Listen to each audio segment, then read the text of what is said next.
Ore, ka diçka që po na pengon, ka diçka që po na mban larg, dhe ka diçka që po na mban peng, dhe ka diçka që po bëhet pengesë që mos jemi aty ku duhet, edhe pse i kemi dëgjuar gjitha gjërat, edhe pse i dim gjitha gjërat, edhe pse kemi informacionin. Është diçka që të mban peng. Atëherë për dal nga prangat e pengut ka vetëm një zgjidhje. Shto istighfarin. Pendohu te Allahu xhel xelaluhu. Ore, kërkoja Zotit këtë problem, thuaj Allahu Zoti im, ku është problemi im se unë nuk po e kap dot. O Allahu Zoti im, ndihmo që të dal nga kjo pengmarrje që kam. Dëgjoj që njerëzit në Ramazan janë shumë përkushtuar me namazën me gjitha. Dëgjoj që njerëzit në Ramazan s'lejnë teravi pa fal. Dëgjoj që njerëzit në Ramazan lotojnë dhe qajnë. Ka diçka tek unë, o Zoti im, që unë nuk ja jap dot zgjidhjen.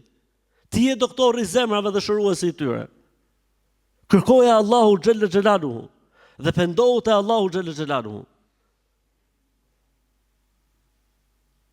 Edhe nëse nuk e shijon, mundohu ta kërkosh ku është problemi. Se diku është problemi.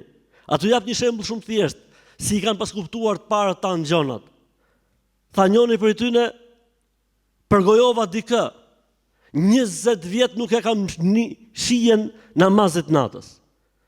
Subhanallah, për një përgojim i humbi shija e namazit natës, megjithatë ai nuk e la namazin e natës, edhe pse nuk e shijonte. Derisa e çoi Zoti i Madh të kuptoi arsyen se pse nuk po e shijon. Dhe u kujtu që para 20 vjeç kishte përgojuar dikë. Shkoi kërkoi hallallikun. Dhe ju kthy edhe një herë shija dhe ëmbëlsia e namazit natës. Ka diçka tek ne që nuk shkon, mund të ketë shumë çka tek ne që nuk shkon. Nuk ka zgjidhje më të mirë për këtë lloj situate se sa tobja dhe istighfari.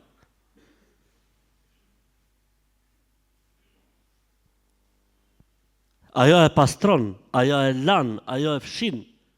Pastaj vijnë gjërat e tjera.